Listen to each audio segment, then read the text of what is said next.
একটা ঠিক করেন। رب اشرح لي صدري ويسر لي امري واحلل عقدة من لساني يفقهوا قولي رب زدنا علما. السلام عليكم ورحمة الله.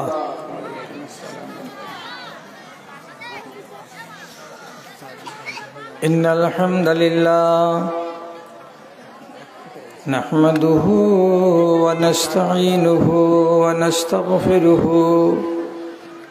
ونعوذ بالله من شرور أنفسنا ومن سيئات أعمالنا من يهده الله فلا مضل له ومن يضلله فلا هادي له وأشهد أن لا إله إلا الله وحده لا شريك له وأشهد أن محمدا عبده ورسوله. أما بعد فأعوذ بالله من الشيطان الرجيم. بسم الله الرحمن الرحيم. أفتؤمنون ببعض الكتاب وتكفرون ببعض فما جزاء من يفعل ذلك إلا خزي في الحياة الدنيا ويوم القيامة يردون إلى أشد العذاب وما الله بغافل عما يعملون. একটু আস্তে করো।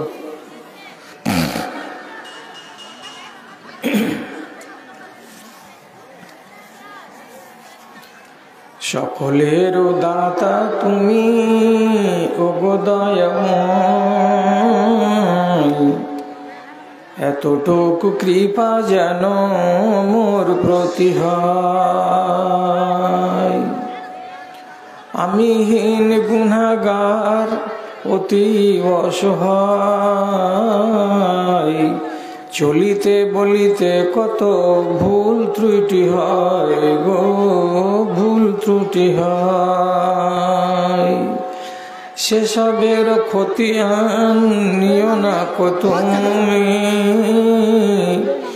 এইটুকু করুণা চাই শুধু আমি।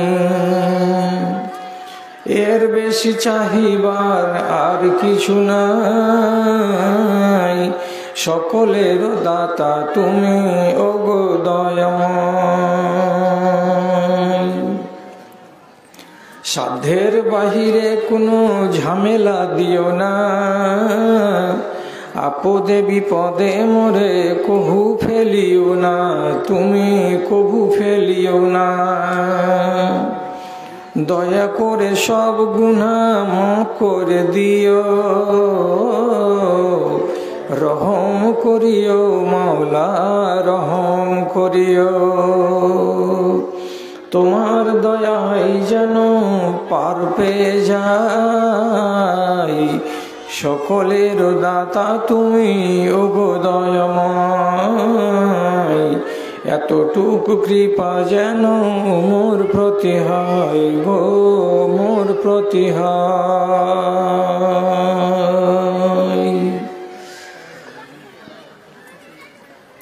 শ্রদ্ধেয় সভাপতি সাহেব, সমবেত এই এলাকার বিভিন্ন প্রান্ত থেকে দিনের দরদকে বুকে নিয়ে, ইমানি জজবাকে সাথে নিয়ে উপস্থিত আমার সকল শ্রেণীর ভাই ও বন্ধুগণ তথা মজলিসের এক পাশে বসে থাকা আমার আদরের মাতা ও ভগ্নীগণ, আল্লাহর অশেষ শুকরিয়া এবং তার স্তুতিবাদ গাইছি যে মহান আল্লাহ তাআলা এই কনকনে শীতের রাত্রিতে আপনাদেরকে এইখানে এসে বসে কিছু দিন ও ঈমানকে বৃদ্ধি করে এমন বায়ানাত শোনার তৌফিক দান করেছেন।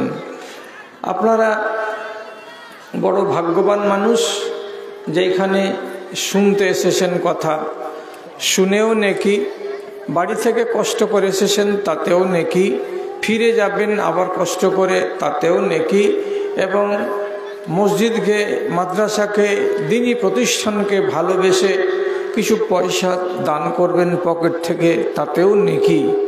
তাহলে আপনাদের এইখানে আগমন অত্যন্ত সুখকর এবং আনন্দদায়ক। তাই আপনারা আমরা সবাই মিলে একবার আল্লাহ রাব্বুল আলামিনের শুকরগুজারি করি, তার নামাক হালালি করি, মুহাব্বতের সাথে নিজের সিটে বসে একবার ঠোঁটটাকে নাড়িয়ে আস্তে করে বলে নিন আলহামদুলিল্লাহ। তারপরে তারা আখেরি রাসূল রাহমাতুল আলামিন, বিপ্লবী জননেতা জনাবে মুহাম্মদুর রাসূলুল্লাহ সাল্লাল্লাহু আলাইহি ওয়াসাল্লামের উপর শত সহস্র দরুদ ও সালাম নাযিল হোক। আল্লাহুম্মা সাল্লি আলাইহি, আল্লাহুম্মা বারিক আলাইহি। বিরাদরান ইসলাম, আপনাদের সামনে এই মাত্র কোরআন মাজিদের একটি আয়াত পড়লাম, তার তর্জমাটা করে দিচ্ছি, আর দেওয়ার পরে ওই প্রসঙ্গে আর কয়েকটা কথা আমি আপনাদেরকে অভয় দিচ্ছি, সাহস দিচ্ছি যে আপনারাকে দীর্ঘ সময় ধরে এখানে বসিয়ে রাখবো না, খুব তাড়াতাড়ি ছেড়ে দিব। তাহলে যেই তারিখে আমাদের জালসাটা, সেই তারিখটা রাত 12টা বাজবে, তখন পূর্ণ হয়ে যাবে, আর তারপরে অন্য তারিখ চলে আসবে। তো কমসে কম আমাদের যেটা তারিখ, সেই তারিখ পর্যন্ত থাকি রাত 12টা। এখন ঘড়িতে বাজছে ঠিকঠাক রাত 11টা। তাহলে আপনি আমাকে সময় দিলেন কতটাতে? 1 ঘন্টা। 1 ঘন্টাতে ইনশাআল্লাহ কাজের কথাটি আমরা শুনে নিব, আর তারপরে আস্তে আস্তে এখান থেকে রওনা হব আমরা সবাই মিলে। আমাকে ছেড়ে আপনারা পালাবেন না, মায়েরাও, ভাইয়েরাও, দাদারাও, দিদিরাও, কেউ যাবেন না। কি বলছি ভালো করে শুনেন, কথার প্রতি সুবিচার করুন। আল্লাহ তাআলা বলছেন, তোমরা আমার কানুনকে, বিধি বিধানকে 20টা মানবে আর 20টা মানবে না। 100টা কানুন আমার, আল্লাহ বলছেন, তার ভেতর থেকে 50-60টাকে মানবে আর 40টাকে মানবে না। এই রকম করে তোমরা নিজেদেরকে মুমিন বানাতে চাইছো? এই রকম করে তোমরা আমার ফরমাবরদার বান্দা হতে চাইছো? এইভাবে কিছু ধরবে আর কিছু ছেড়ে দিবে, আর দেওয়ার পরে তুমি নিজেকে বলবে মুমিন। এভাবে মুমিন হয় না। কি হয়? আল্লাহ তাআলা বলছেন, যারা এই রকম করে জীবন কাটায়, যে আল্লাহর কিছু আইনকে মানবে আর কিছু আইনকে মানবে না, এই রকম করে যাদের জীবন কাটে, সে সমস্ত মানুষগুলো আল্লাহ তাআলা বলছেন আমার নজরে পিয়ারা নয়। অতএব এই মানুষগুলো তাহলে কি হবে? তখন আল্লাহ তাআলা কোরআন মাজিদের ভেতরে বলছেন, এদের 2 রকমের ব্যবস্থা। এক, যতদিন দুনিয়াতে বেঁচে থাকবে, এই দদিল বান্দা কালেমা চোর এই মুসলমানগুলো দুনিয়াতে যতদিন বাঁচবে, ইজ্জত নিয়ে বাঁচবে না, সম্মান নিয়ে বাঁচবে না, বুক উঁচা করে বাঁচবে না, চোখ ওপর দিকে তাকিয়ে বাঁচবে না, হিম্মত নিয়ে, সাহস নিয়ে বাঁচবে না, জালিল হয়ে, লাঞ্ছিত হয়ে, ভিজা ছাগলের মতো জড়সড় হয়ে, ভয়ে কাতর হয়ে জিন্দগিতে বাঁচবে। আর তারপরে কিয়ামতের দিন মরে হাসরের মাঠে আল্লাহ তাআলাকে বলবে, আল্লাহ, দুনিয়াতে খুব জিল্লতির জিন্দগি কাটিয়ে এসেছি, ওখানে আমাদের ইজ্জত ছিল না, আমরা মাথা উঁচু করে টিকতে পারিনি। আমরা খুব চাকির তলে, জাঁতার তলে আমরা ছিলাম। অল্পতে আমাদেরকে পিষে দিয়েছে আমাদের দুশ্মনেরা। আজ তুমি আমাদের ইজ্জত দাও, আমাদের সম্মান করো, কেন যে দুনিয়াতে কষ্ট করে এসেছি, আজকে তো আরাম দিবা। আল্লাহ তাআলা বলছেন, কেমন মুসলমান ছিল তোমরা? পাকা না কাঁচা? আমার যতগুলো ফরমান ছিল সবটিকে মেনে মুসলমান ছিলা, না কিছু ধরে আর কিছু ছেড়ে তোমরা মুসলমান ছিলা? এটা তো আমার জানা আছে। সুতরাং যারা এই আধা ইমানদার মানুষ, যারা দুগলা মুসলমান, তারা দুনিয়াতে ঝাঁটাই খাবে।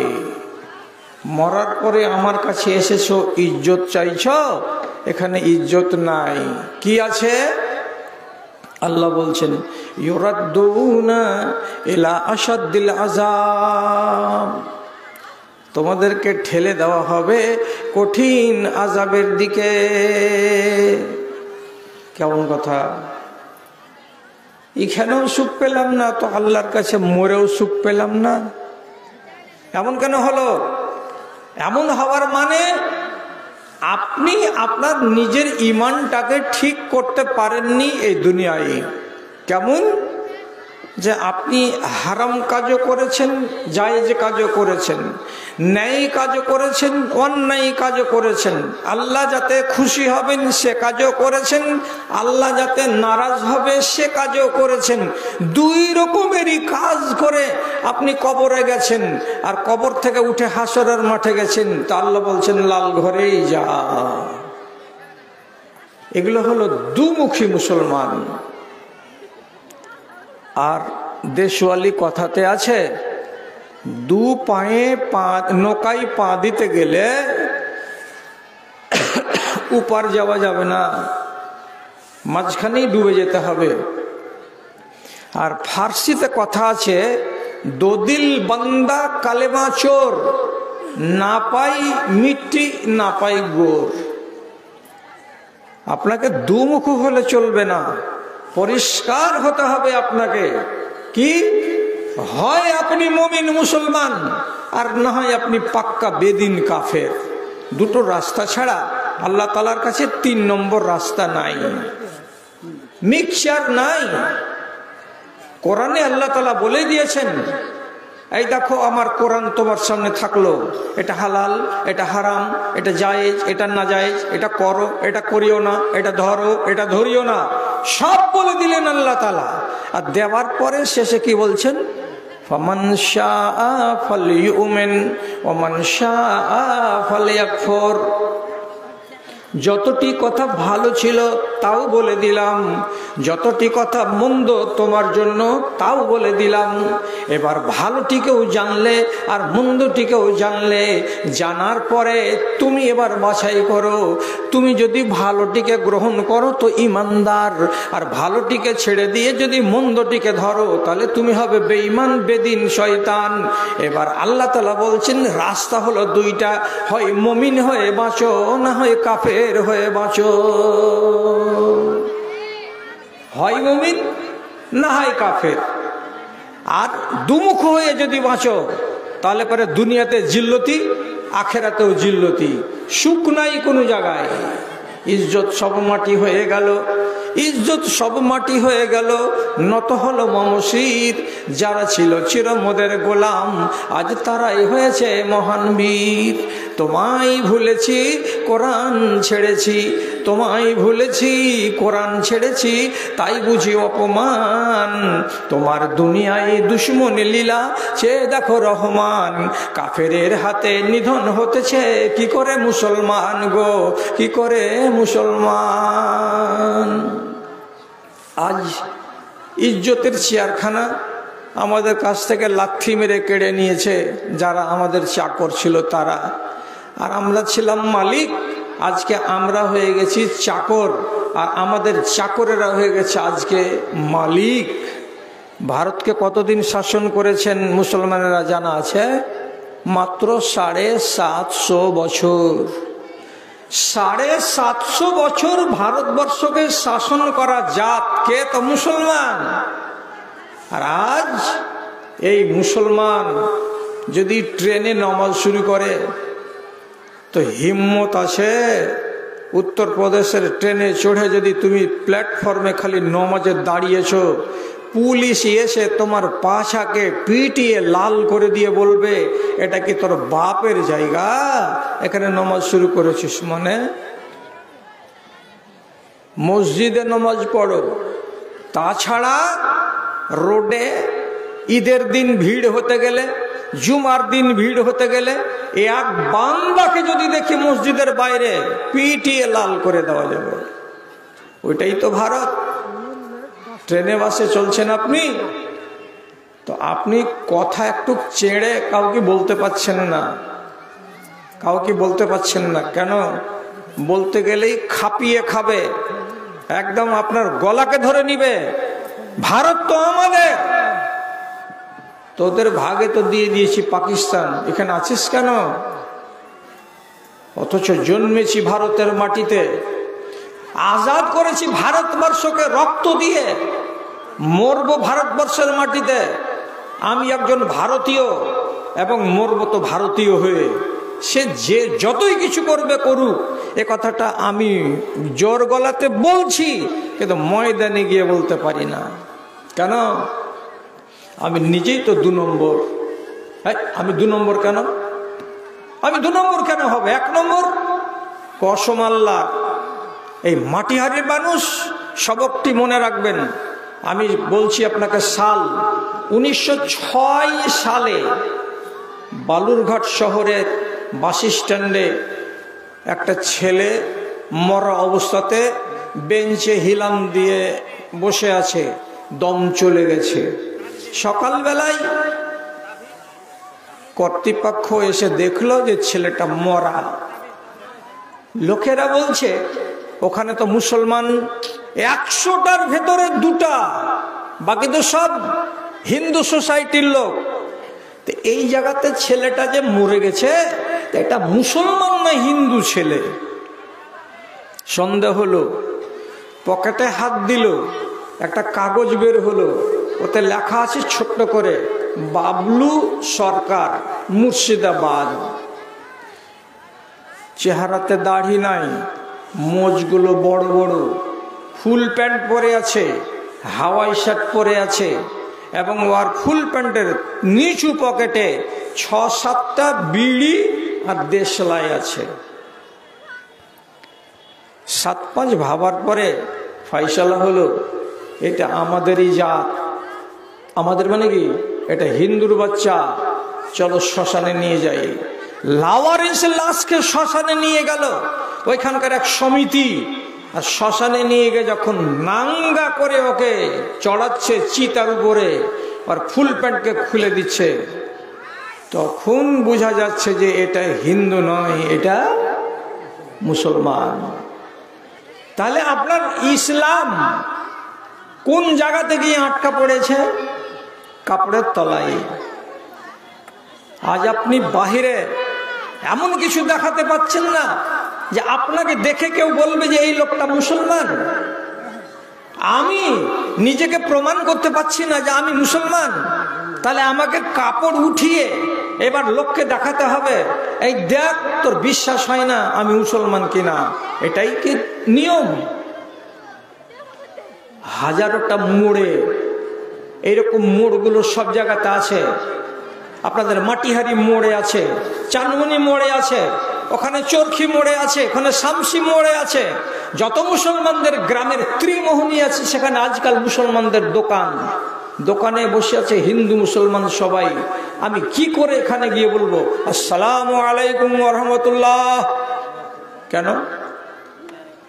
শতকরা 95টা মুসলমান দাড়ি রাখা পছন্দ করে না। গায়ের মুসলমান যেমন দাড়ি রাখে না, তেমনি এরাও দাড়ি রাখে না। যদি দাড়ি চাচা 10 জন লোক বসে থাকে আর সেখানে যদি 2টো গায়ের মুসলিম থাকে আর 8টা যদি মুসলমান থাকে, আমি কোন সাহসে ওখানে সালাম দিতে যাব? আমার মনটা তো ভয় করে, এখানে মুসলমান নাই, সব এরা গায়ের মুসলমান। পরিস্থিতি কে বাঁকা করেছে? আপনি। আল্লাহর কিছু আইনকে মানছেন আর আল্লাহর কিছু আইনকে মানছেন না, আর এইভাবেই জীবন কাটিয়ে যখন কবরে যাবেন তখনই তকদিরটা খারাপ হবে।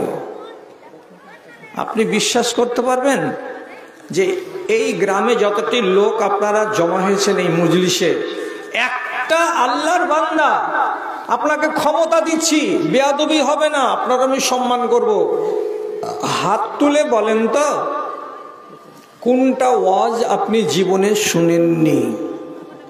কোনটা?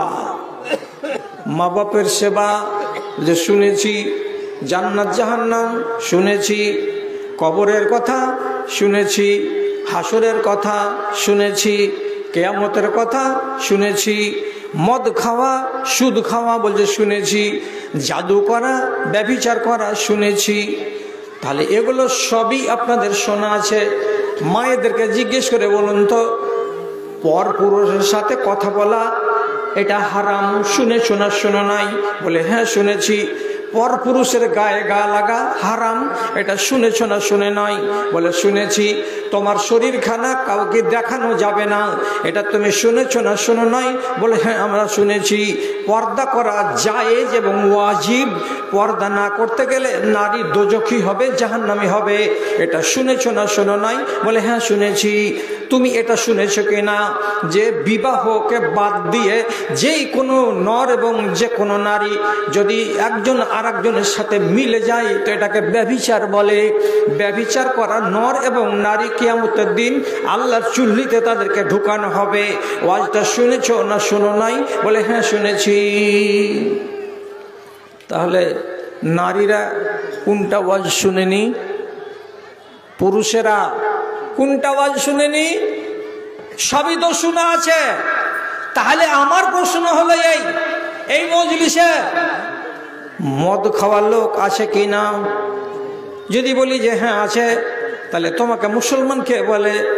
যদি বলি এই মজলিসে এমন একটা লোক আছে যে লোকটা ঠিক করে নামাজ পড়ে না, যদি নামাজ ঠিক করে না পড়ো তো তোমাকে মুসলমান কে বলে?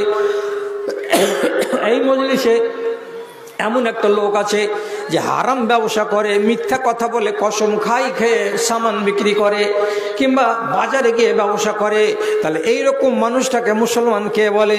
এইরকম নারী যদি এখানে থাকে যে জীবনে হায়া করে না, পরের বাড়ি ড্যাং ড্যাং ড্যাং ড্যাং করে হেঁটে চলে যায়, নিজের বাজার করে কোথায় তো শামসিদে গিয়ে, মুখ খুলে কথা বলে কার সঙ্গে? তো দোকানদারের সঙ্গে। অন্য পুরুষকে দেখতে গেলে মাথা ঢাকে না, মুখ ঢাকে না, এমন নারী যদি এখানে বসে থাকে, যেই নারী পর পুরুষের সঙ্গে আলাপ করে ফোনের মাধ্যমে এবং চ্যাটিংয়ের মাধ্যমে, হোয়াটসঅ্যাপের মাধ্যমে এবং ফোনের মাধ্যমে, এমন নারী যদি থেকে থাকে, তাহলে আপনি বলুন তো এরাকে মুসলমান কেমন করে বলা যায়? এরাই সেই মানুষগুলো যাদেরকে আল্লাহ রাব্বুল আলামিন কিয়ামতের দিন বলবেন যাও তোমরা আল্লাহর জাহান্নামে চলে যাও। কেন? কিছু আমার কথা মেনেছিলে, কিছু আমার কথাকে ছেড়েছিলে, তাই তোমরা হলো দোগলা মুসলমান। তোমাদের মতো দোগলা মুসলমানের দুর্গতি এটাই যে তোমাদের দুনিয়াতে বেইজ্জতির জীবন কাটাতে হবে, আর কাটার পরে যদি তোমরা কিয়ামতে আসবা তোমাকে লাল ঘরে জাহান্নামে যেতে হবে। কতটি ওয়াজ লাগবে আপনাকে? যে ওয়াজগুলো আপনি শুনবেন আর শোনার পরে তখন আপনার মনের ভেতরে বিশ্বাস জন্মে যাবে। ভাই একটা কথা বলি, কথাটাকে খারাপ সেন্সে নিয়েন না। কথাটা কি বলছি যে এক সাহাবী একদিন রসুলকে বলছেন, আল্লাহ রসুল খুব মন্দ অবস্থাতে ছিলাম, এখন আমরা ভালো অবস্থাতে এসেছি। মানে কি? আমরা জাহেলিয়াতের যুগে ছিলাম, খুব খারাপ ছিলাম। কেমন খারাপ? মার্ডার করতে হাত কাঁপেনি, ব্যভিচার করতে হাত কাঁপেনি, বাপের বাড়িওয়ালিকে বিয়ে করতে দ্বিধা করিনি, নিজের মেয়েকে জিন্দায় পুঁতে দিতে আমরা হাত কাঁপাইনি, এবং কবর থেকে কাফনকে চুরি করে মাইয়াতকে নাঙ্গা করে ফেলে দিতে আমাদেরকে দ্বিধা লাগেনি। আমরা ছিলাম ছোট লোক, আমরা ছিলাম মুসিবতে, আমরা ছিলাম খুব মন্দের ভিতরে।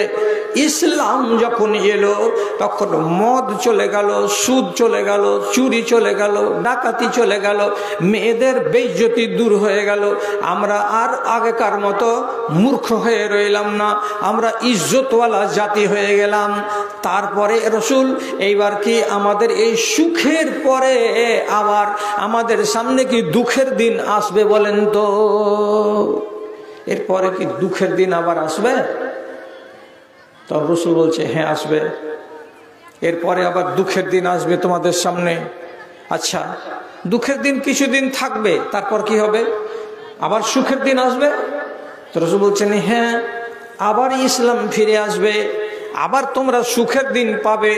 কিন্তু নবীজি বলছেন ফিহিম দখনুন, সেই যুগের মানুষের ভিতরে ইসলামটা থাকবে, কিন্তু ইসলামটা পরিষ্কার হয়ে থাকবে না, আবছা হয়ে থাকবে, কেমন কেমন ছায়া ছায়া হয়ে থাকবে, ধুন্দলা ধুন্দলা হয়ে থাকবে, পরিষ্কার ইমানের লোক পাওয়া যাবে না, পরিষ্কার দিন ইসলাম চোখে দেখতে পাবে না। আচ্ছা, এই আদায়কারী, তুমি হার কথা রাখিও না, 2 টাকার টাকা পাইছো আর মাছের রান্না ছাকে খাওয়াবার লেগে ঠিক চলে আসছো কেন? আরে ব্যাগটা বোঝ করো না, তুমি 12 বারে আসছো কেন এখানে? হ্যাঁ, কে একটা টাকা দিলে ওটাকে নিয়ে ফের চলে আসছে কেন? কোন খেয়া পারে? হ্যাঁ, তো কি বলছিলাম? ইসলাম থাকবে, কিন্তু ইসলামটা কেমন হয়ে থাকবে? আবছা, পরিষ্কার ইসলাম দেখতে পাওয়া যাবে না। কেমন একটা মানুষ, রাসূলুল্লাহ বলছেন তাকে ইয়াস্তান্নুনা বিগাইরি সুন্নতি ওয়া ইয়াহদুনা বিগাইরি হাদি, যেটা আমার সুন্নাত নয় সেটাই সেই যুগের মানুষেরা করবে, আর করার পরে বলবে এটাই সুন্নাত। যেটা আমার তরিকা নয় সে মতো কাজ করবে, আর করার পরে মানুষেরা বলবে এটাই হলো নবীর তরিকা। তার মানে কি? তোমরা ইসলামকে গুলিয়ে ফেলবে, তোমরা ইসলামকে মিক্সচার করে দেবে, তোমরা ইসলামকে পরিষ্কার করে রাখবে না, তোমরা মনের মতো করে ধর্ম চালাবে, আর নাম দিবে কার? তো ইসলামের। যুগটা এমন হয়ে যাবে রে ভাই। আচ্ছা, এমন কাজ আমরা করি নাকি যে যেটা কাজ সুন্নাত নয় তবু আমরা বলবো যেটা সুন্নাত? বুঝে হ্যাঁ, এক্ষুনি দেখাচ্ছি। কি দেখাবো? এখানে তো বড় চৌরাহা নাই, কোনো জায়গাতে যদি দেখে থাকেন আপনারা তো 2-3টা লোক হ্যাঁ বলিয়েন। একটা মুসলমান ছেলে বিকেল বেলায় নিজের দোকানের সামনে এরকম গোল গোল গোল গোল করে এবারে কাঁচা কাঁচা জিন্দা নগদ ফুলগুলোকে, গাঁদা ফুলগুলোকে সাজিয়েছে দোকানের চারিদিকে, এরকম গুব্বারা ঝুলিয়েছে, বেলুন ঝুলিয়েছে, ঝুলিয়ে দোকানটাকে সাজিয়েছে। 20 থেকে 30 খানা চেয়ার পাড়া আছে, আর কিছু কিছু মৌলবি মাওলানা বসে আছে। সামনে এখানটা লম্বা করে এই খুঁটি থেকে ওই খুঁটি ফিতা লাগা আছে। এবার কিছুক্ষণ পরে তখন হলো কি, একটা প্লেটে করে কেঁচি নিয়ে আসলো, আর কেঁচিটা দিয়ে একটা নাম ধরলেন। কি নাম? আর বলছে মুজিবুর রহমান। এটা কি কাজ করে? তো বলছে এটা আমাদের পঞ্চায়েতের মেম্বার, ইজ্জতওয়ালা লোক, সম্মানওয়ালা লোক। ওকে দিয়ে কাঁচি দিয়ে ফিতাটাকে কাটানো হলো, এটা দোকান ঘরে ঢুকানো হলো, আর তার আগে ওই জায়গাতে 3-4টা মৌলবি তালবেলিমকে নিয়ে এসে কোরআন পড়ানো হলো। এবার এটা কি হলো? তো বলছে এটা দোকানটার উদ্বোধন করা হলো। আচ্ছা,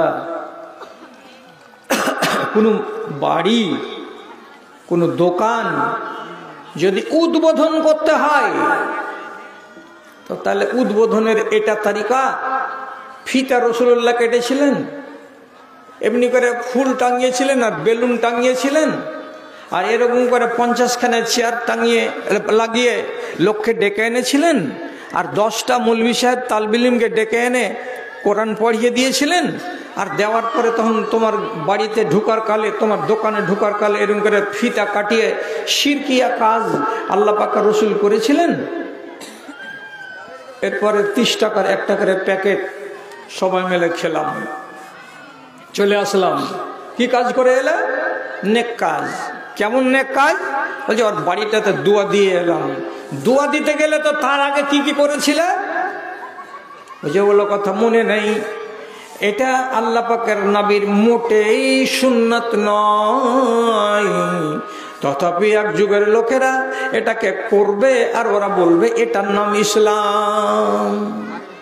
এই হলো ধুন্দলা ইসলাম, এই হলো অস্পষ্ট ইসলাম। আপনি করবেন। আর একটা বলি, মানতে পারবেন কি পারবেন না? বেটির বিয়ে লেগেছে, গলিতে শামিয়ানা টাঙিয়েছেন। শামিয়ানা টাঙার পরে 150 খানা চেয়ার লাগানো আছে। চেয়ার লাগিয়ে দিয়েছেন, দিয়ে রাতের বেলায় বাড়ির ভেতরে ডিজে বাজছে, ধুমধাম ধুমধাম ধুমধাম। তারপরে কি হচ্ছে? মেয়েরা মেয়েদের ঘরের ভেতরে ওরা মানে যত রকমের ফাটাফাটি গীত আছে গলা ফেড়ে ফেড়ে দেশবাসীকে শুনিয়ে গাইছে। আর মেয়েরা আবার মেয়েদের মাঝখানে নাটক করছে, নাচছে, ডান্স করছে, সবই কিছু করছে। তো রসুলের বেটি ফাতেমার বিয়েতে কয়টা বেটি ছেলে ডান্স করেছিল? আপনার গ্রামের পড়াশোনা মেয়েগুলাকে জিজ্ঞেস করবেন, ক্লাস 10-এর কোনো বইয়ে, ক্লাস 9-এর কোনো ইসলামী ইতিহাসের বইয়ে যদি তুমি পড়ে থাকো তো তুমি দেখাও, তোমার কাছে দেখতে চাই। ওদের বিয়েতে যদি এত লম্বা চওড়া প্যান্ডেল না হয় আর রাতের বেলা যদি ডিজে না বাজে, তো তোমার বিয়েতে যদি ডিজে বাজে আর এত বড় লম্বা চওড়া প্যান্ডেল হয় আর এতগুলো লোক যদি সারা রাত এই আনন্দ উল্লাস করে একটা মেয়ের বিয়েতে, এটা কি?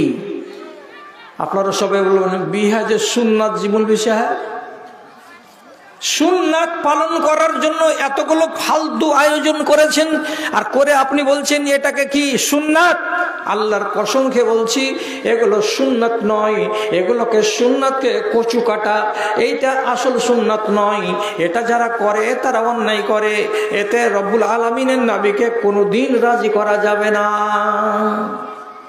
ছাড়েন, কে মানে আর কে মানে না?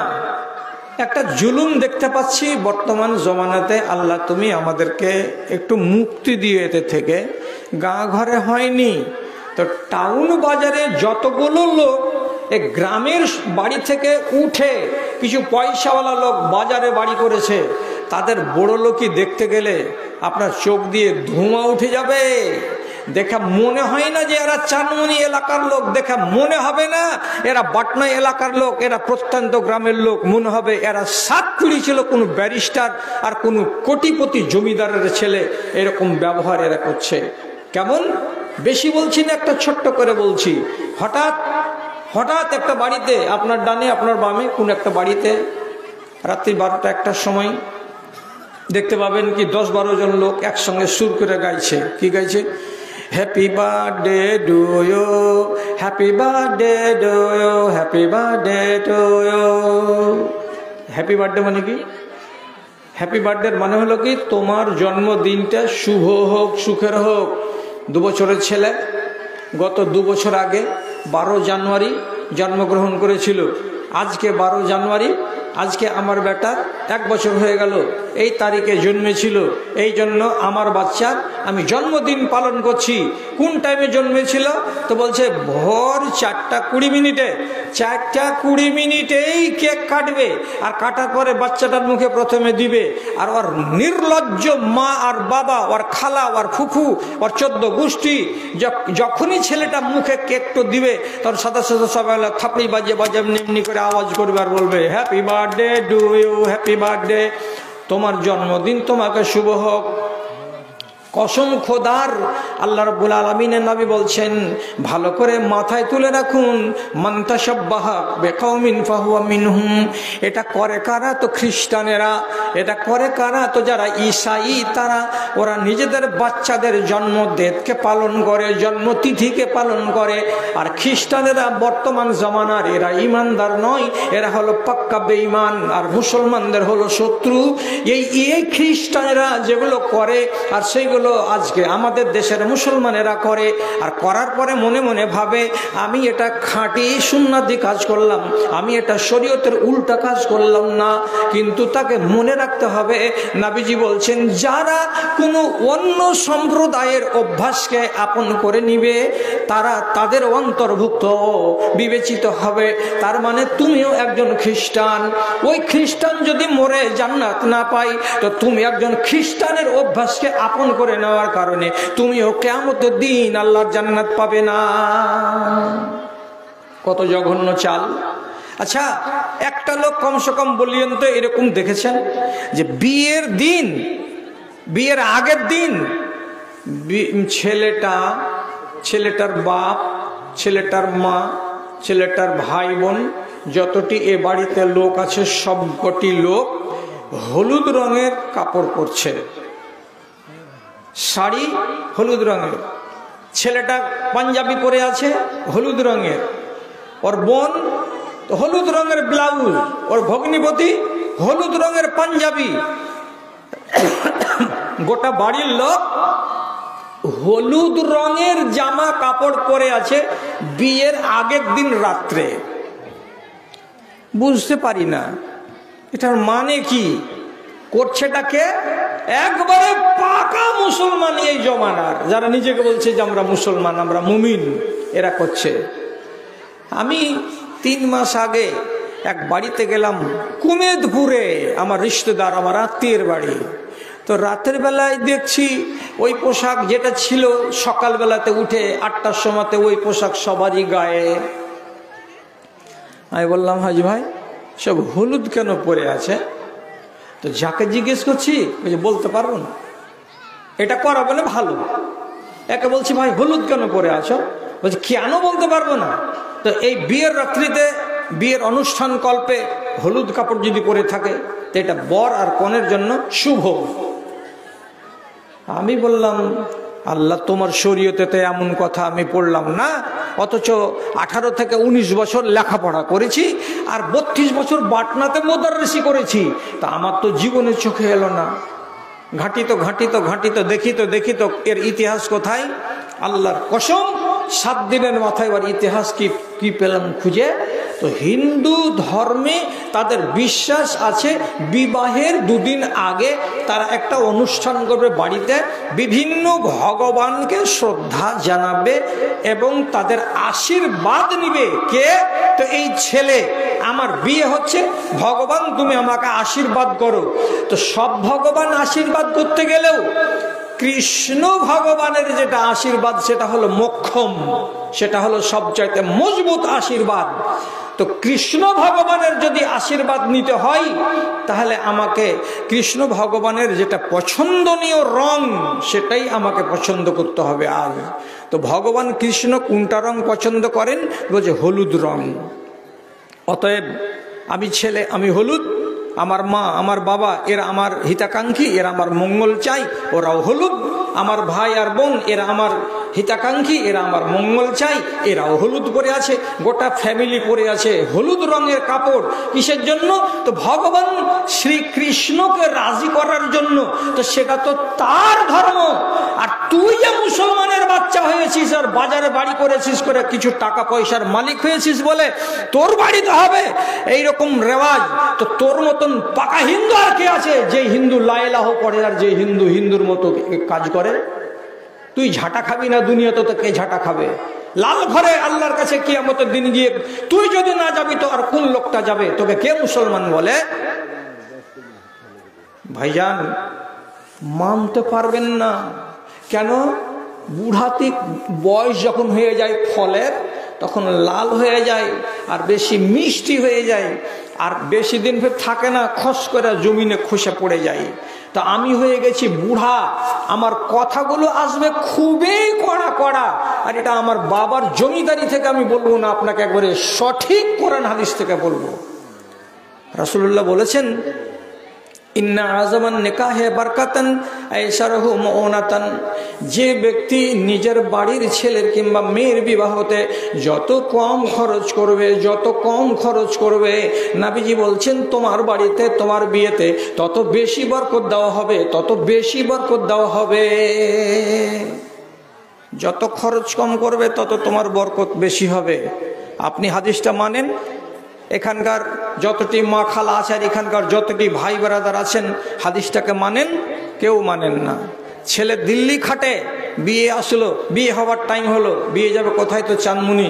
এখান থেকে যাবে চাঁদমুনি তো 6খানা বোলেরো ভাড়া। কি করিস বেটা তুই? যে দিল্লিতে আমি পাইলিং এর কাজ করি। আরে জো গাড়ি একটা যদি কি করে বিয়ের দিন 6খানা বোলেরো করে, আর একটা বোলেরোকে সাজিয়েছে ফুল দিয়ে, তো মনে হচ্ছে এতে মনমোহন সিং এর বৌমা আসবে। এতে 5000 টাকা খরচ। আর 5খানা বোলেরো গাড়ি 5 25 থেকে 30,000 টাকা খরচ। আরে বেকুফ, যদি তুই একটা 2টা 3টা টোটো নিয়ে যাতি আর বিয়েটা করে চলে আসতি তো তোর 25,000 টাকা বাঁচত, তোর সংসারে উন্নতি হতো। কিন্তু তুই রাসূলুল্লাহর হাদিসকে বুড়ো আঙুল দেখাস, তুই কি মানিস না তো। ঠিক তেমনি ওই বাড়িতে মেয়ের বাবার বাড়িতেও দেখা যাবে ওই রকম করে খরচ না করে মেয়ের বাবা যদি করতো কি অযথা 60-70 হাজার টাকা খরচ না করে, আমি আমার মেয়েকে এই টাকাটি দিব, বিবাহের পরে দিয়ে বলবো বেটি এই টাকাটা নিয়ে জামাইকে বলবি সংসারে উন্নতি হবে, ব্যবসা বাণিজ্য করবি, তো তাহলে ঠিক সংসারে লাভ হতো। কিন্তু মেয়ের বাবাও হলো ওই রকম সীমাহীন খরচ করতে বসে আছে, আর ছেলের বাবা হলো আপনি ওই রকম, আপনি কোনো সীমা রেখে খরচ করতে রাজি নন। উড়া টাকা, টাকাকে অঢেল আপনি উড়িয়ে চলে যাচ্ছেন, আর অঢেল টাকাকে উড়িয়ে এই যে সম্পত্তিকে বরবাদ করছেন, রাসূলুল্লাহর হাদিসকে অমান্য করা হচ্ছে। আর আপনি মনে মনে ভাবছেন ভালো কাজ করলাম, অথচ আল্লাহ পাকের রাসূল আগেই বলে দিয়েছেন তার সাহাবীকে দিয়ে কি মানুষ মনে মনে বলবে এটাই সুন্নাত, কিন্তু এটা সুন্নাত নয়, এটা হলো গুমরাহি। আর গুমরাহিতে ডুবে থাকবে কারা? তো মুসলমানেরা আল্লাহর আইনকে মানবে না, আর না মেনে নিজেদেরকে বলবে এরা কি আমরা মুসলমান। ভাই কত দূর যাব, কতটি কথা বলবো, কিভাবে বলবো যে আপনি কথাগুলোকে আমার মানবেন, শুনবেন, গ্রহণ করবেন? দাদা আমার একটা হাদিস বলছি, দয়া করে আল্লাহর হস্তে আপনি কানটাকে খাড়ো করুন তো। একটা সাহাবী রাবিয়া আসলামী, জুয়ান 22 বছরের তরুণ তাজা, রসুলের খিদমত করে। রসুল একদিন বলছেন রাবিয়া বিয়ে শাদী করবে না? তো বলছেন না, আপনার খিদমত করছি এটা আমাকে খুব মজা লাগছে, আমি বিয়ে করব না। ফের 7 দিন পরে রসুল বলছেন রাবিয়া বিয়ে করবে না? তো রাবিয়া আসলামী বলছে বিয়ে তো করব আল্লাহর রসুল, কিন্তু আমাকে বেটি কে দিবে? আমি যে গরিব, আমি যে নিহাত্তা, আমার যে বাড়ি ঘর নাই, তো আমার মতো লোকটাকে বেটি কে দেবে? রাসূলুল্লাহ বলছেন শুনো, আমার কথা শুনো। কাছে এলো, রসুল বলছেন এবার কি? এখান থেকে 8 মাইল উত্তর দিকে আনসারীদের একটা মহল্লা আছে, ওখানে একটা লোক আছে। রাসূলুল্লাহ লোকটার নাম নিলেন, আর নেওয়ার পরে বললেন এ ছেলে ওখানে যাও, যে ওই লোকটাকে তুমি আমার সালাম বলবে। তারপরে লোকটা যখন তোমার সামনে মুখোমুখি দাঁড়াবে তখন তাকে বলবে আমাকে নবীজি পাঠালেন আপনার কাছে, আপনার একটা 14 বছর বয়সের বেটি আছে, আপনার বেটিটার সঙ্গে আমার বিয়ে পড়িয়ে দেন, আমাকে নবীজি এই কথা বলে পাঠালেন। যে যখন বলেছে আসসালামু আলাইকুম, আপনার একটা মেয়ে আছে 15 বছর 14 বছর বয়সের, আপনি আমার সাথে বিয়ে দিয়ে দেন, রাসূলুল্লাহ বলে পাঠালেন। লোকটা সাক্ষী চাইল না, লোকটা সার্টিফাই কপি চাইল না। যখন বলল যে রসুল বলেছেন, সাথে সাথে নিজের ভাইকে, নিজের বেটাকে নিজের পোতাকে দুই একজনকে বলতে ডেকে ছেলেটাকে বলছে বসো, এখানে বসো। এই রাবিয়া আসলামী বসলো, আর ওইখানে বসলো। এর সামনেই মেয়ের বাবা দুটা কথা ওর বলে নিজের মেয়েটার বিয়ে রাবিয়া আসলামীর সঙ্গে পড়িয়ে দিল। বিয়ে হয়ে গেল গলিতে। এবার ছেলেটা দু চার পা করে হাঁটতে হাঁটতে মসজিদের নববীতে এলেন। রসুল বলছেন, বাবা বিয়ে হয়েছে না হয়নি? বলছে বিয়ে হয়েছে। তো মুখখানে হালকা কেন লাগে না রে বাবা, মুখ ভারী ভারী কেন? তো বলছে রসুল বিয়ে তো হয়ে গেছে, কিন্তু আমার স্ত্রীর নামে একটা কানা কড়ি আমি দিতে পারিনি, মোহরের উল্লেখ করা হয়নি, বিনা মোহরে বিয়ে হয়ে গেছে। আমার স্ত্রী যদি জানতে পারে যে কোনো মোহর ধার্য হয়নি, তাহলে আমাকে সে ভালোবাসবে না, আমাকে সে মর্যাদা দিবে না। এই জন্য মনটা কেমন কেমন করছে। কেমন বিয়ে করলাম যে বিবির নামে একটু মোহর দিতে পারলাম না কেন? রসুল বলছেন এই জন্য ঠিক আছে।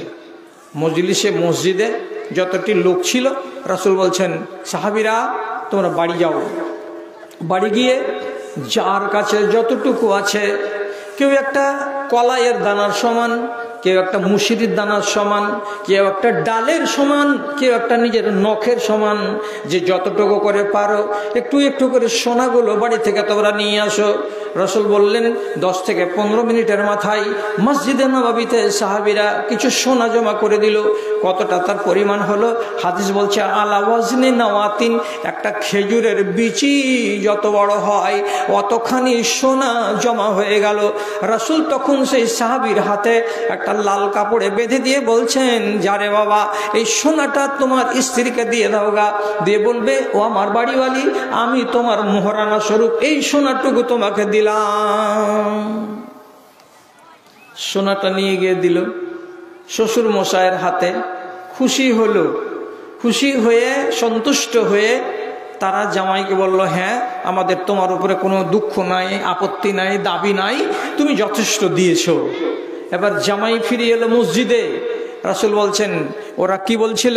বলছে ওরা অত্যন্ত সন্তুষ্ট, আমি ওদের যতটা ধারণা তার থেকে বেশি দিয়ে দিয়েছি। তো বাবা এবার তুমি সুখের সংসার করো। তবুও মনটা ভারী।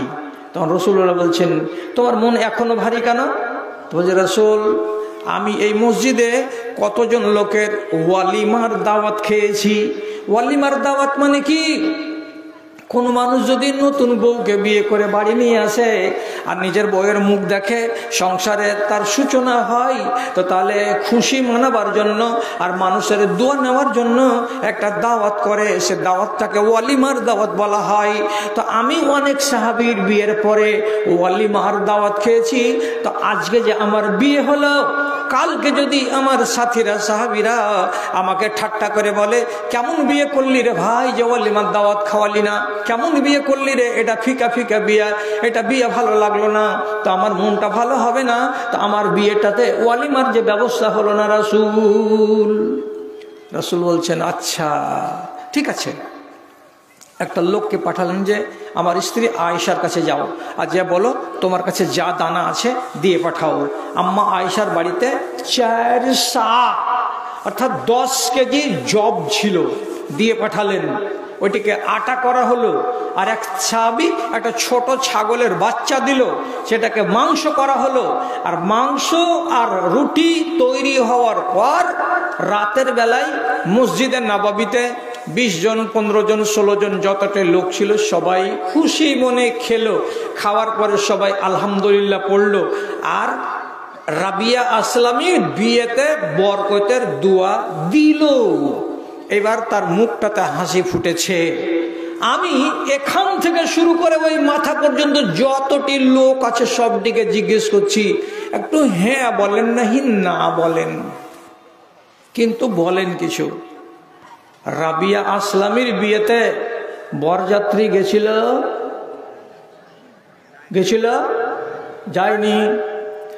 রাবিয়া আসলামী ওখান থেকে যে ফিরে এসে আবার দিতে গেল। যেইটি পেরেছিল মোহর, সেইটি বিয়ের আগে কি বলে স্ত্রীর সঙ্গে দেখা করার আগে মিটিয়ে দিয়েছিল না দেয়নি? দিয়েছিল।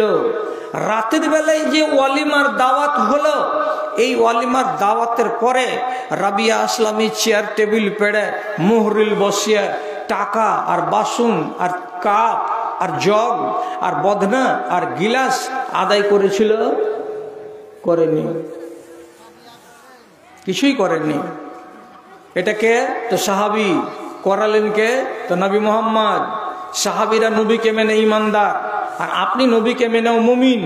এবার আপনি জবাব দেন, আর আপনার গ্রামের যতটি বেটি ছেলে আছে সবটি জবাব দিই।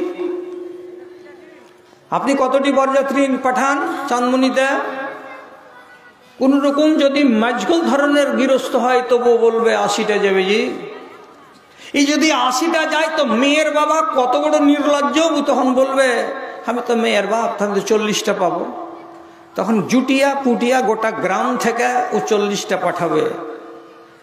যেমন ছেলের বাপ হায়া বেচে দিয়েছে বালুপুর হাটে, তেমনি মেয়ের বাপও হায়া বিক্রি করে দিয়েছে বৃহস্পতিবারের হাটে। 1000 বার করে যদি এদের সামনে কোনো মৌলবি ওয়াজ করে আর চুল দাড়ি পেকে যদি খোসাও যায়, তবু ওরা নিজের জিদের উপরে বহাল থাকবে, না বরযাত্রী পাঠাবো। আল্লাহর কসম খেয়ে বলছি, ফতেমা হলো জান্নাতি বেটি ছেলেদের সর্দারনি। তার বিয়ে হলো মসজিদে নববীতে। কার সাথে? তো আলী রাদিয়াল্লাহু তাআলা আনহুর সাথে। সেদিন মসজিদে কতটি বেটা ছেলে ছিল? একটা বেটা ছিলেন নবী মুহাম্মদ, আর একটা বেটা ছেলে আবু বকর, আর একটা বেটা ছেলে হযরতে উমর, আর একটা বেটা ছিলেন নবীজির একটা খাদেম, আর একটা বেটা ছেলে কে? তো হযরতে আলী রাদিয়াল্লাহু তাআলা আনহু। 5টা বেটা ছেলে মসজিদে নববীতে মজুদ ছিলেন। আর ওই টাইমে আল্লাহ পাকের নবী ডেকে বলছেন আলীকে, আলী তোমার বিয়ে পড়াবো। কার সাথে? তোমার বেটি ফাতেমার সঙ্গে। তো একটা তো হলো জামাই, আর একটা তো হলো মেয়ের বাবা। তো 5টা লোকের ভেতরে 2টা বাদ চলে গেল। বাঁচলো কয়টা? তো মাত্র 3টা লোকের মৌজুদগিতে মসজিদে নববীতে জান্নাতের সর্দারনি বেটি ছেলের আল্লাহ পাকের নবী বিয়ে পড়িয়ে দিলেন। ওখানে বরযাত্রীর কোনো ঠিকানা নাই। আল্লাহ, বিসমিল্লাহ হোটেলের গোড়াতে আমার বাড়ি। তো মেয়ে পক্ষ আর ছেলে পক্ষ 5টা করে 10টা লোক গেছে কি করতে? তো খালি বাজার করতে। ওরে সুবহান আল্লাহ, তোর ঘে কপালে কাঁচা জিয়ালা ডাল মারার লোক নেই দুনিয়াতে রে। হ্যাঁ, মেয়েটা পাবে, তোর বাড়ির বৌমা হবে। তুমি তোমার বৌমাকে কেমন দেখবা সেটা তোমার ব্যাপার। লাল শাড়ি কিনো, লাল ব্লাউজ কিনো, 500 টাকা দামের স্যান্ডেল কিনো, সায়া কিনো, ব্রেসিয়ার কিনো, তারপরে আর কিছু কিনো, এটা তোমার বৌমার ব্যাপার। তুমি তোমার বৌমাকে যেমন দেখবে, তোমার স্ত্রীকে তুমি যেমন দেখবে কিনো।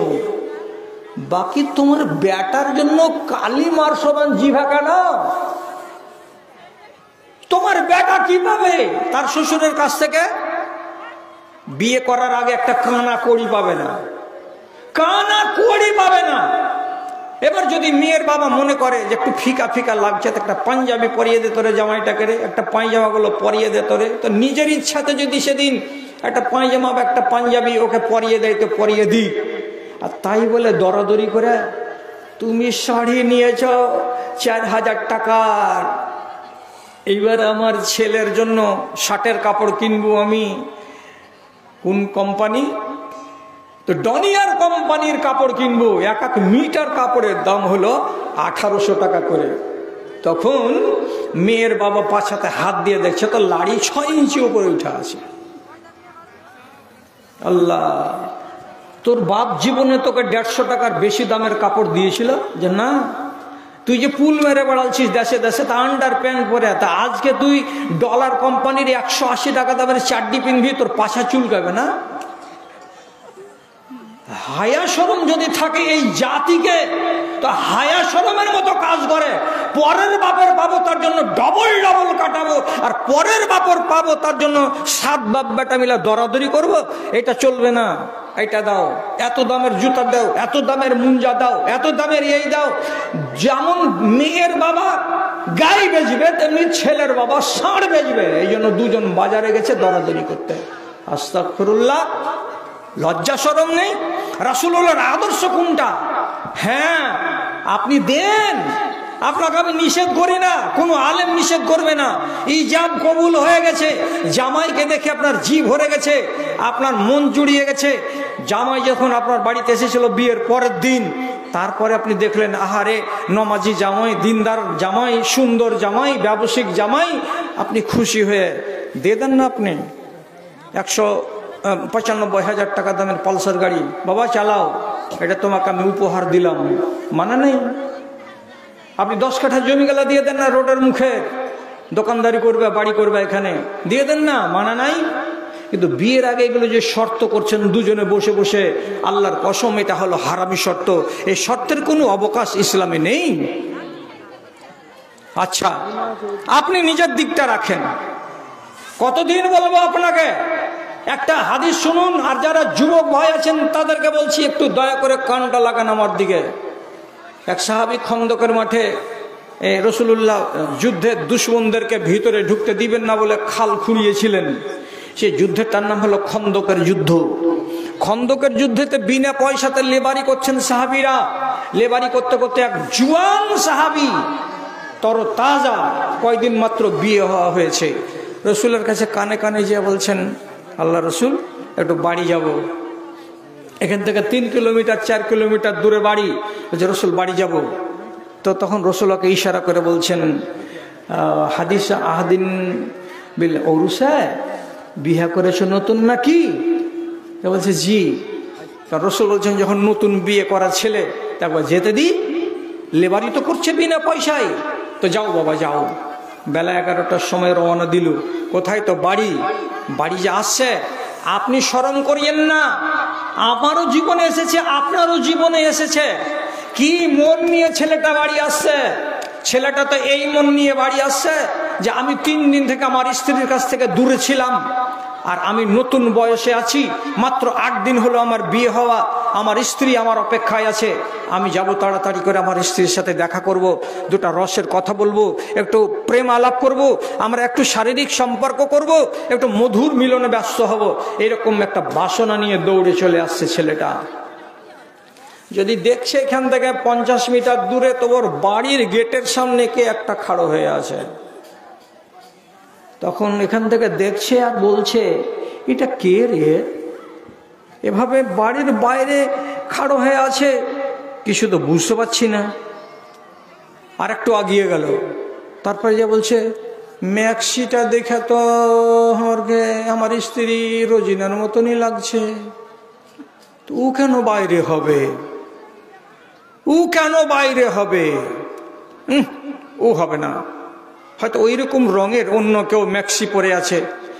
আর একটু যদি আগিয়ে গেছে, একদম নিশ্চিত, আরে তো আমার স্ত্রী, একটু বাইরে দাঁড়িয়ে আছে, মুখ খোলা, মুখ দেখে বুঝতে পারছি। এবার ওর যতগুলো স্বপ্ন ছিল, তাড়াতাড়ি বাড়ি যাব, স্ত্রীর সাথে কথা বলবো, আদর করব, প্রেম করব, ভালোবাসা করব, সব কথাকে ভুলিয়ে দিয়েছে এক নিমেষের ভেতরে। আর 15 হাত দূরে মাত্র আছে, এত দূরে আছে কেবল। আর এমনি সময়তে তার কাছে গেছে তো চোখ লাল লাল করে। তা হাদিস কি বলছে, ফাহুয়া এলাইহা লিয়াকতুলাহা, তরবারিটাকে বের করে দিয়েছে, আর দেওয়ার পরে এমনি করে উঠিয়েছে, নিজের বিবির ঘাড়ের উপরে তরবারি চাপ চোপ চোপ মেরে দেবে, ওকে মার্ডার করে দেবে, কতল করে দেবে এই জন্য।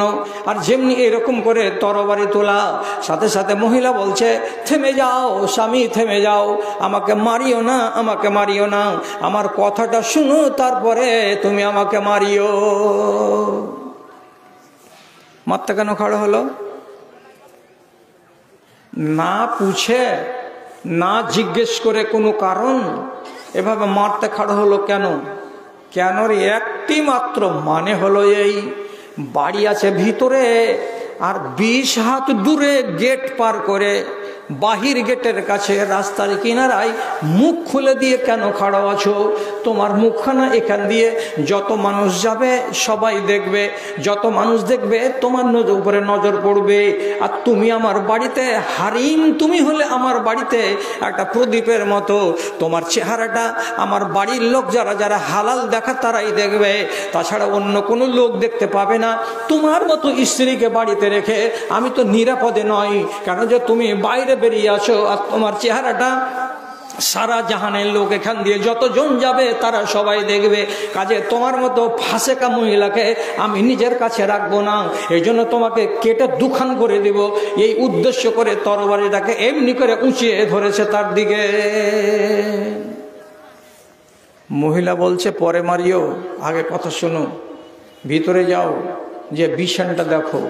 ভিতরে গেল, বিছানটা দেখতে বললো, দেখি কি কারণে বাইরে এসেছে। তো দেখছে তো একটা বড় সাপ, কিছুটা বালিশের তলায় আছে, কিছুটা বাইরে আছে, বেড় দিয়ে বসে আছে। সাপ দেখা মাত্রই ছেলেটা ভাবলো যে সাপের ভয়ে স্ত্রী বাইরে এইভাবে দাঁড়িয়ে আছে সাহায্যের জন্য, মানুষের সহযোগিতা কামনা করছে এইভাবে দাঁড়িয়ে। তো নিজেই করলো কি, জোর করে তরবারি চালিয়ে দিল সাপের গায়ে। তো স্ত্রীটা বলছে আমার স্বামী যখন ঘরের ভেতরে ঢুকলো আমিও পিছনে পিছনে ঘরের ভেতরে ঢুকলাম। আমার স্বামীকে দেখলাম এমনি করে চোখ বসাতে সাপের উপরে, সাপও মরে গেল। আর সাপ মরে যাওয়ার সাথে সাথে আমার স্বামীও চকির পার্শ্বে দুম করে জমিনে পড়ে সেও মরে গেল। জান কার আগে গেল? সাপের জান আগে গেল না আমার স্বামীর জান আগে গেল? আমি বুঝতে পারলাম না, মরে দুজনই গেল। তো আপনি এদিকটাকে আর জানতে চাইয়েন না যে মরলো কেন, ফের আবার বলবেন যে সালাম মনে সুরসুরি লেগে থেকেই গেল ছেলেটা কেন মরলো। তো ব্যাপার হলো বাড়িতে কোনো সাপ দেখা গেলে প্রথম দিন মারতে নেই, হাদিস থেকে নিষেধ। আপনাকে বলতে হবে তুমি যদি জিন হও তো বাড়িটা খালি করে দাও।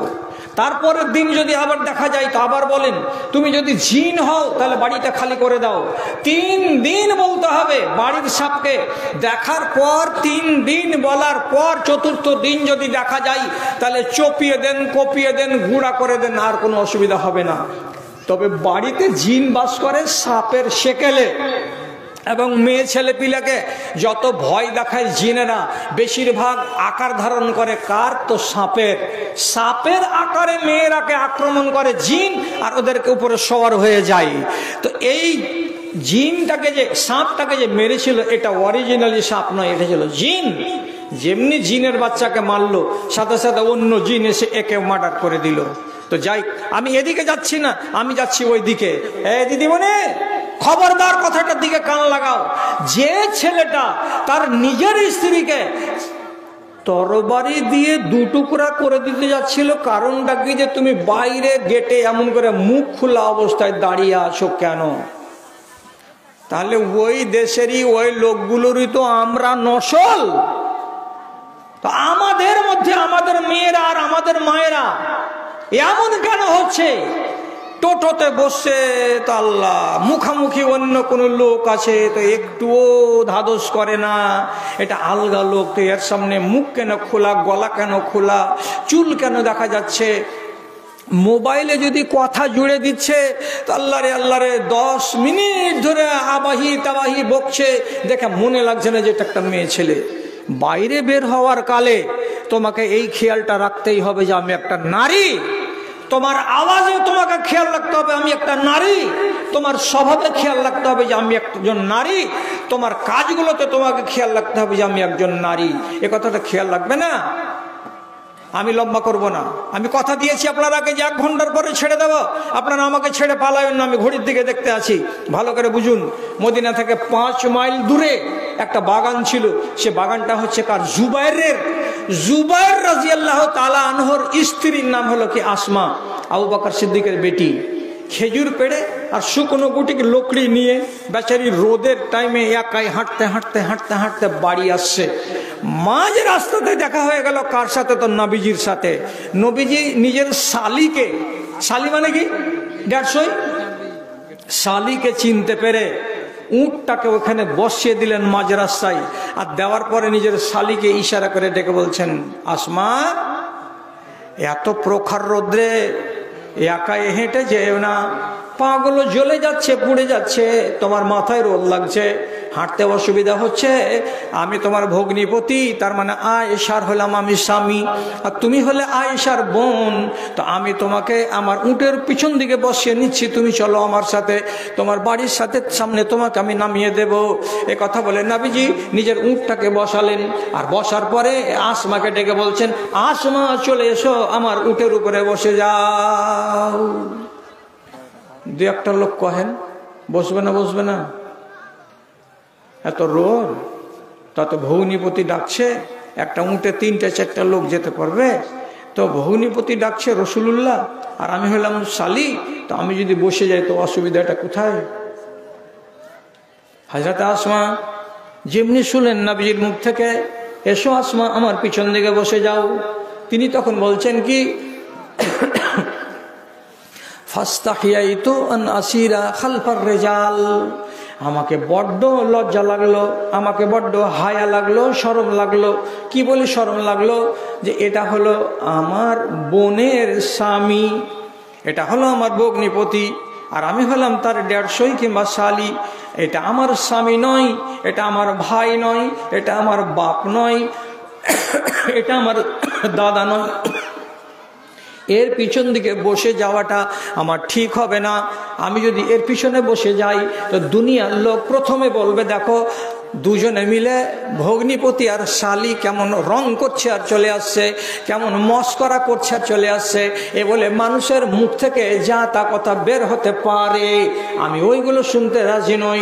দ্বিতীয় কথা, আমার স্বামী জুবায়ের যদি শুনতে পায় যে আমার স্ত্রী অন্য পুরুষের পিছন দিকে বসে উঠে চড়ে বাড়ি এসেছে, তো আমার স্বামী এটা জীবনে বরদাস্ত করবে না। তার জন্য আমি আমার স্বামীর মনটাকে ভাঙবো না, টুটবো না। তার জন্য আমি আমার আত্মমর্যাদার দিকে দেখছি এবং আমার স্বামীর আত্মমর্যাদার দিকে দেখছি।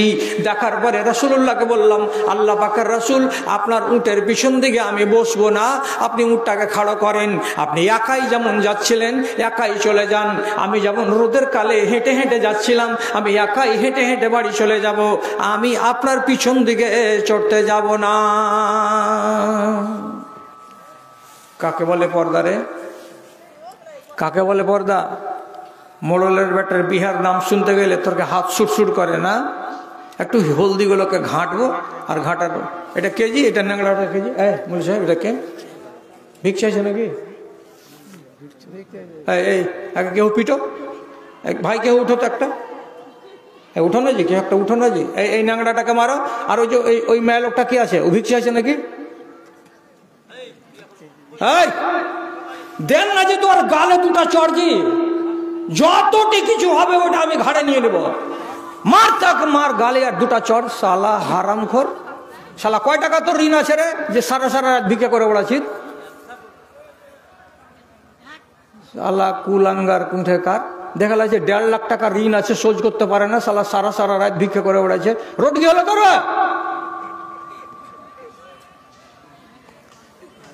কোন বেটি ছেলে আসে নাকি যে ভিক করছে নাকি এখানে? যে অনেক আছে, এই মেয়ে মহলে চলে আসে ভিক করতে করতে, আর মা যাতে মারেন একটা করে লাভ দিয়ে ওকে কোনো ব্যাধি করে দিয়ে পাঠিয়ে দেন, যেন একদিনে ওকে ট্রিটমেন্ট ফি লাগে 450 টাকা। শালা কামিনা কোথাকার, রাত 12টার সময় ভিক্ষা করতে আসে, আবার মায়েদের আর মেয়েদের আর ছেলেপিলের ঘাড়ের উপরে হেঁটে হেঁটে হেঁটে হেঁটে ভিক্ষা করছে। ভাই শেষ, 12টা বেজে গেছে। এবার আমার যেটা কথা, সেটা কথা হলো এই, যেটা শেষ কথা, আপনি এমন একটা কোনো কাজ করিয়েন না যেই কাজটাতে রাসূলুল্লাহর বা আল্লাহর সম্মতি নেই। যদি সম্মতি নেই দেখতে পান আর তারপরে যদি করেন, আল্লাহর কসম খেয়ে বলছি আপনি মুসলমান হয়ে মরবেন, আপনি মুমিন হয়ে মরবেন না। তা আপনি বলবেন মনে মনে যে মৌলভী সাহেব মুসলমান হই তো মরলাম। জি, শিখেননি আসল কথাটা। সারা ঘন্টার ওয়াজ ভুলে যান তো আমার দুঃখ হবে না, কিন্তু এই শেষকার কথাটা যদি ভুলে যান তো আমার দুঃখ হবে। মুসলমান হলো 3 কোয়ালিটির, একটাকে বলা হয় মুসলমান, একটাকে বলা হয় মুমিন, আর একটাকে বলা হয় মুহসিন। মুসলমান যদি হয়ে মরে তাহলে গ্যারেন্টি নাই যে আগে জান্নাতে যাবে। আগে জাহান্নামে যাবে 6 মাস 1 বছর শাস্তি ভোগ করার পর জান্নাতে আসবে। যদি কেউ মরে কি হয়ে, মুমিন হয়ে, ডাইরেক্ট জান্নাতি। যদি মুহসিন হয়ে মরে, ডাইরেক্ট জান্নাতি। তাহলে আপনি যদি মুসলিম হয়ে মরেন তো আপনি জান্নাতি ডাইরেক্ট কেন নয়? মুসলিম কাকে বলে? যে লোকটা নমাজও পড়বে আর নমাজ পড়ে বাহিরে মসজিদে আইসি পকেটে হাত ভরে খাইনি ডুলতে শুরু করবে, এটা হলো মুসলমান। যে লোকটা নমাজও পড়বে আর ওকে যদি বলা যায় তোর 20 কুইন্টাল ভুট্টা হয়েছে, এই ভদভদ মনে করছিস, হট, কানে আওয়াজ আসছে, 20 কুইন্টাল ভুট্টা হয়েছে, 1 কুইন্টাল ওসর লাগবে, এটা শরীয়তের কানুন। ও যদি বলে 25 কেজি দিয়েছি, অতএব আল্লাহ মানবে তো মানুক, না মানবে তো না মানুক, এই লোকটা হলো মুসলমান, এই লোকটা মুমিন নয়, এই লোকটা মুমিন নয়। নেশা হারাম, নেশা ছোট হোক, নেশা বড় হোক, নেশা হারাম, যে কোনো নেশা হারাম। আপনি নেশা সেবন করবেন না, তামাক নেশা হারাম, বিড়ি নেশা হারাম, সিগারেট নেশা হারাম, তিরাঙ্গা নেশা হারাম, খৈনি নেশা হারাম, গুল নেশা হারাম, মদের বোতল নেশা হারাম। এ হারাম জিনিসে আপনি মুখ লাগাতে যাবেন না। যদি বলে হ্যাঁ পেরেছি, নিজেকে দাবি করে বলবেন আমি মুমিন। আর এমন একটা কাজ আপনি করছেন যে কাজটাতে রসুলের সম্মতি নেই, আল্লাহর সম্মতি নেই, আপনি জানেন, জানার পরে আপনি করবেন, তাহলে আপনি মুসলমান। আর মুসলমান হয়ে মরেন, কবরে যান, হাসরের ময়দানে আপনি যখন যাবেন তখন আপনাকে ডাইরেক্ট জান্নাত দেওয়া হবে না। কেন? যে এই তো সুদখড়ি করে এসছে, নমাজ যে পড়েছি যে আল্লাহ, এই পড়লে তো কি হলো? নমাজের সাথে সাথে সুদ আছে, নমাজের সাথে সাথে মদ আছে, নমাজের সাথে সাথে আরো কুলাঙ্গারি আছে। তো যদি এইগুলো থাকে আর নমাজ রোজা ধর্মকর্ম থাকে, তাহলে আপনার রেহাই নেই, কল্যাণ নেই। ভাই সব শুনে নিয়েছে আগে যে এই মুলবিটা বেশি ওয়াজ করবে না। আমি ওয়াজ করব না বলিনি, আমি শুধু বলেছিলাম এই কথাটা যে আপনারা আল্লাহর ওয়াস্তে আমাকে ছেড়ে পালাবেন না 12টার আগে আগে, এটা বলেছিলাম। কিন্তু মা খালারাও এক ঝাঁকে উঠে গেলেন, আপনারা তো ওই মাথাটাকে খালি করে দিয়েছেন। এবার আপনাদেরকে একটা কথা শুধু বলতে পারি যে আগামী দিনে যদি আপনারা জালসা করেন তাহলে আল্লাহর ওয়াস্তে নভেম্বর মাসে করবেন অথবা ফেব্রুয়ারি মাসে করবেন, এরকম কনকনে শীতের দিনে করবেন না। আর যদি আমার মতো বুড়া মানুষটাকে 1.5 ঘন্টা বকতে হয় তাহলে দয়া করে আমাকে 10টার সময় দিবেন, তাহলে 11:30টাতে আমি ছেড়ে দিব। আর ঢের রাত্রিতে দিতে গেলে মানুষকে আটকানো যায় না, আর মানুষকে এখানে বসানো যায় না। ভাদু মাদ্রাসার জালসায় 12টা রাত বাজলো, ময়দানকে খালি করে সব চলে গেল। আমি মানুষ এত লম্বা সময় ধরে ওয়াজ শুনে না। তো যাক, এই 1 ঘন্টা 10 মিনিট আপনারা যে আমাকে সময় দিলেন তার জন্য আপনাদেরকে আমি মুবারকবাদ জানাচ্ছি, সাধুবাদ জানাচ্ছি। এবার বিদায়ের কালে আপনাদের কাছে আমার বিনীত নিবেদন, উঠে যাবেন না, উঠে যাওয়ার আগে কি লিখেছে যে আমি বিয়ের আগে 2 বার জেনায় লিপ্ত হয়েছি, 2 বার মদ খেয়ে নিয়েছি, 1 বার সুদের টাকা খেয়েছি। আমি 5 বছর থেকে আজান সহ 5 ওয়াক্তের নামাজ পড়ি। আমি মসজিদের ঝুলো ময়লা পরিষ্কার করি। আল্লাহ কি আমাকে ক্ষমা করবে? আমি কিন্তু তোবা করে নিয়েছি। তো আল্লাহকে হাঁকে ওইটা ডিপার্টমেন্ট লিখে দিয়েছে যে কাকে কাকে কবুল হলো না হলো তুমি খবর দিয়ে দাও। তুমি কাঁদো, কাটো, আল্লাহর কাছে দোয়া করো।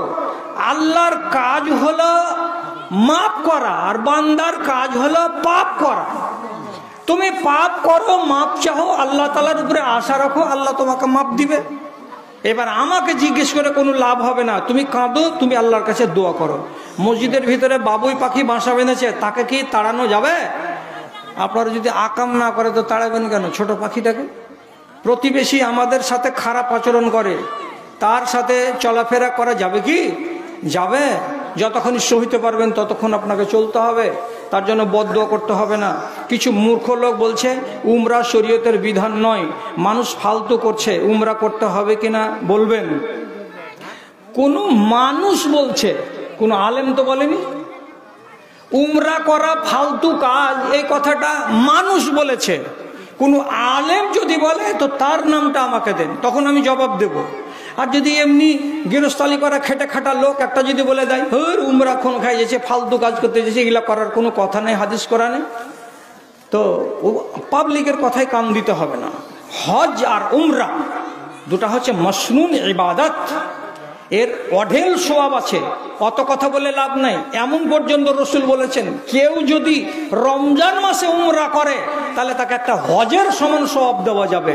ফাইজলামি করছেন যে উমরা করা ফালতু কাজ, এ কথা খবরদার বলবেন না। তো এবার আপনাদের কাছে, মা খালাদের কাছে দুটো কথা, আমাকে 10-20 টাকা করে দিয়ে যান, এক। 2 নম্বর কথা, মা খালারা নফল রোজা খুব রাখে।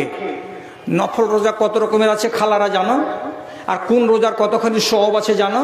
ভাই বেরাদার, আপনারা যারা নফল রোজা রাখেন তারা জানেন যে নফল রোজার কত রকমের হয় আর কয়টা কি সওয়াব আছে? যদি বলেন যে জানবো, তাহলে ঠিক আমার সামনে ওই যে দেখছেন উত্তর দিকে গাড়িখানটা, ওই গাড়িটার গোড়া দিয়ে যান, ওইখানে আপনাকে 100 পাতার একখানা বই দেওয়া যাবে, বইটার নাম হলো রাইয়ান। সেই বইখানা পড়ে যত নফল রোজা আছে তার বিধি বিধান জানতে পারা যাবে, ফজিলত কত, সওয়াব কত, সব জানা যাবে। আপনি 30টা টাকাকে ভারী মনে করিয়েন না, আপনার আওলাদ শিখবে। একটু দয়া করে ওই ট্যাক্সিটার গোড়া দিয়ে যান, আর যে একখানা কিতাবগুলো নিজের পরিবারের জন্য নেন। এক ভাই শেষের বেলায় আমার সম্মান রক্ষা করেছেন, উনি দিয়েছেন আমাকে 500 টাকা। আর এক ভাইজান শেষের বেলাতে উনি কথা রেখেছেন, মাশাআল্লাহ, আলহামদুলিল্লাহ, জাযাকাল্লাহ, আমার ভাই 1500 টাকা দান করেছেন। আল্লাহুম্মা সাল্লি আলাইহি, বাচ্চার জন্য বন্ধা, তার জন্য 100 টাকা দান করেছে। আল্লাহুম্মা সাল্লি আলাইহি, আল্লাহুম্মা বারিক আলাইহি, আল্লাহুম্মা আইয়িদহুম বিল ইলমি ওয়াল হিলমি ওয়া যায়্যিনহুম বিল ঈমানি ওয়াত তাকওয়া ওয়া লা তুআররিজহুম বিল ফিতানি ইয়া রাব্বাল আলামিন। আমিন বিরহমাতিকা ইয়া আরহামার